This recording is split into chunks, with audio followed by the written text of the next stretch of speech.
Heather Duncan, and today we're going to be painting this acrylic abstract on a wood panel, okay?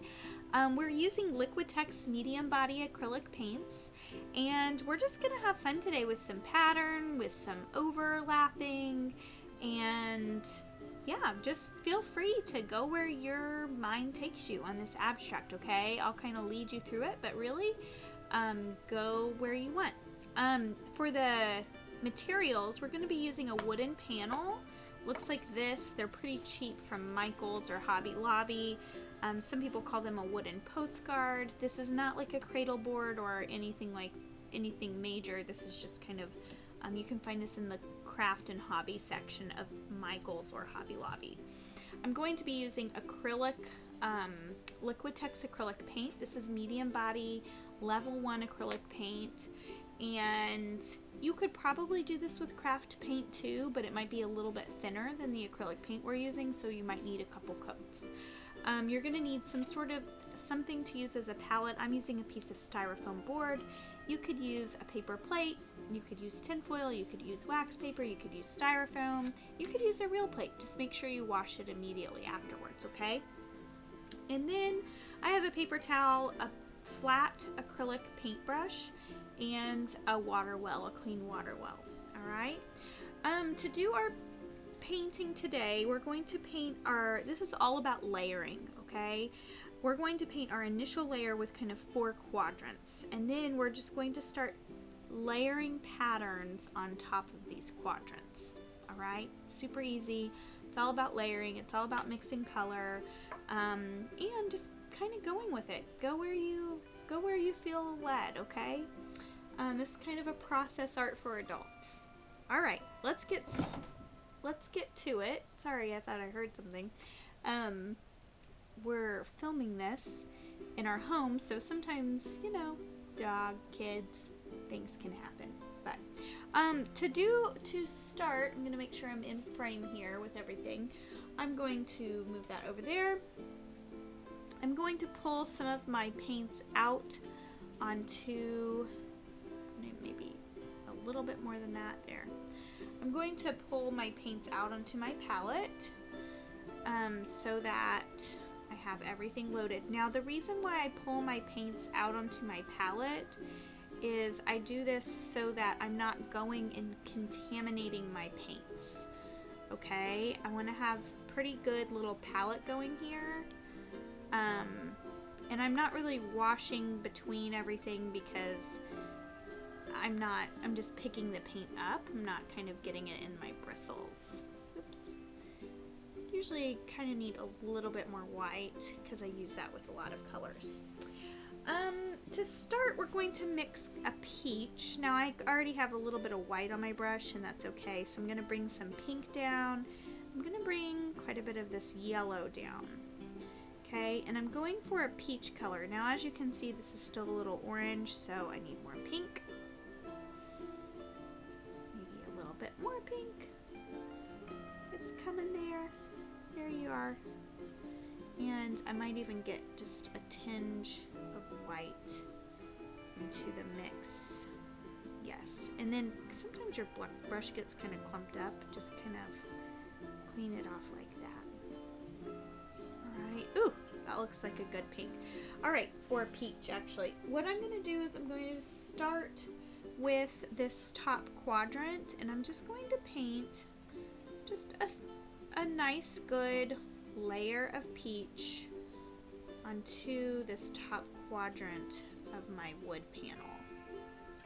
Now if you're worried about this getting on the like on the table, I'm not, because this is like my art table. You might want to put something under your painting, like a paper towel, or do it on top of some paper. Okay, there we go. Oh, for some reason the feeling of like paint going on wood like that just makes me feel good. And I don't know about you, but I need all the things that make me feel good right now. Okay, so we got our peach layer on. Now I'm going to clean my brush off, and then I kind of dry it off like so. We're going to paint this bottom quadrant with this blue, periwinkle blue, kind of. I don't know the names of these paints. I need to figure that out. But I'm just going to pull that down, and I'm overlapping on top of my pink, and I'm actually going to come over a bit. Okay? And you don't have to worry about it being perfectly like straight, because this is very abstract. Okay? So I'm coming over just a little bit like that.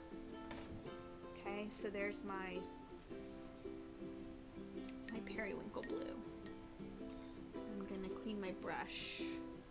And then we're going to make kind of a dark green. To make my dark green, I'm going to come and use my kind of lime green and add some blue to it.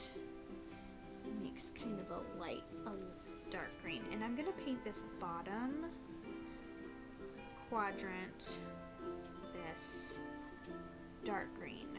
Okay, now I want you to notice that these aren't in perfect squares. I'm not painting this in perfect, like, you know, 4 squares. I'm kind of painting it in, and see, I'm kind of mixing that to where it kind of blends. That's what we're wanting. Kind of off-centering everything, okay? That's on purpose. Now I'm going to bring my lime green down. Might even bring some of this white over. And I'm going to paint this top part. I don't want to touch it. This top part, this lighter green. Now, whenever I'm painting this not on camera, sometimes I pick this up. And I like to kind of paint it where I'm holding it. So if that feels better to you, go ahead and do that.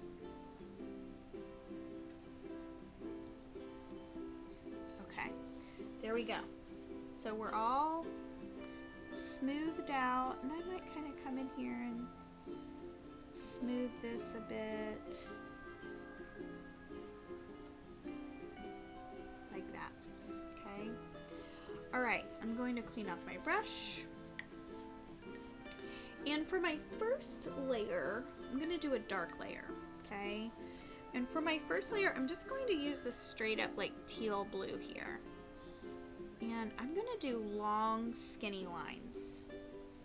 Okay, long, kind of skinny lines. Offset. I kind of like, see how that kind of did like a little pointed shape? Kind of like that. Make sure some of them come off your piece. Like you don't want,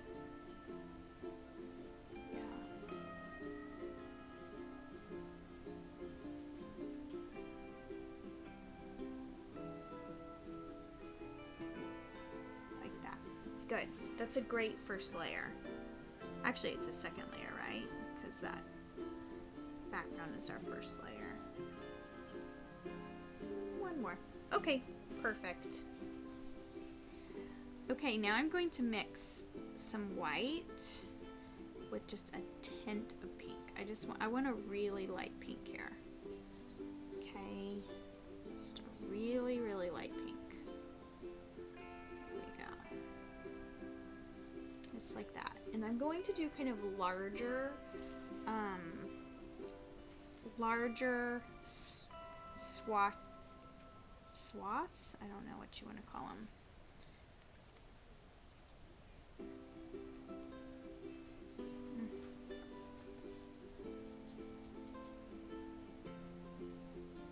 Larger strokes.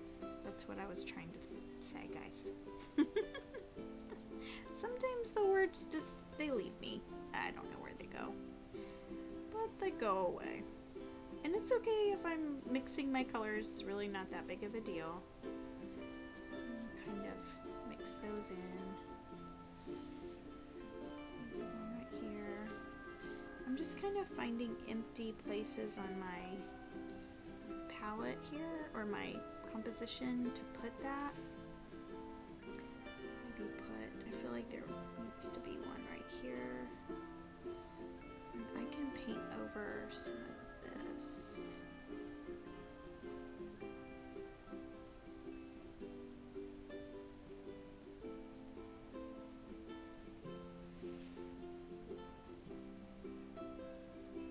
Just like that, okay?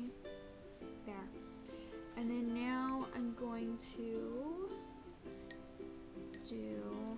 clean my brush off, and I'm going to get some yellow and bring down here and some white. And I'm going to mix that up to make a really pale kind of yellow, and for this one, I might make it just a little bit darker. And for this one, I'm just going to do small little dots. Okay, and actually, I want them to be kind of, yeah, more like that, where they come down.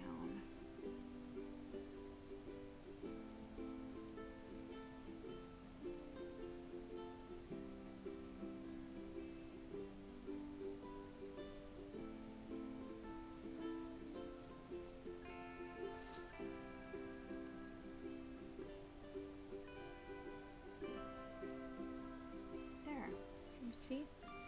And I've seen people use their fingers to do this. I've seen people use Q-tips. I mean, like, you don't have to paint with a brush. When you're doing abstract, kind of chaotic layers like this, some people call these chaos layers, you can really use anything to make these work. So, you know, feel free to experiment. Now I'm going to make a really light green, mixing some white with green, and I'm just going to do some horizontal stripes. Those are all vertical. I'm going to do some horizontal stripe, and I'm going to kind of vary their length. Pull some out here. Maybe a short one there. I feel like I want some down here, even though I didn't do that on my other ones. I'm just kind of feeling it. I need some stripes up here. Yeah, maybe even one right here.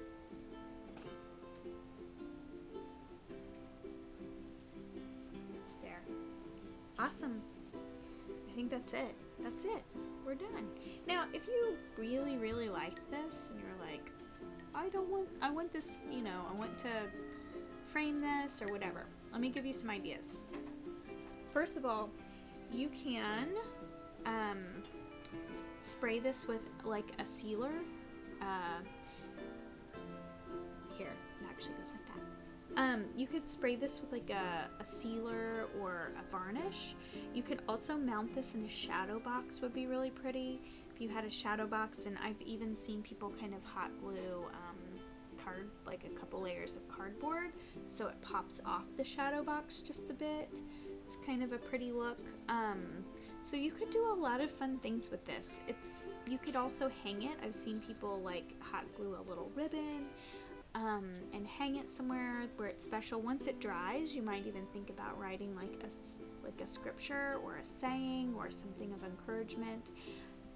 It would be a cute backdrop for something like that too. So sky's the limit, do whatever you want, but I hope this really inspired your creativity, and I hope you enjoyed this and it was relaxing to you, and it was something that just brought you some peace today. All right, we will see you next time.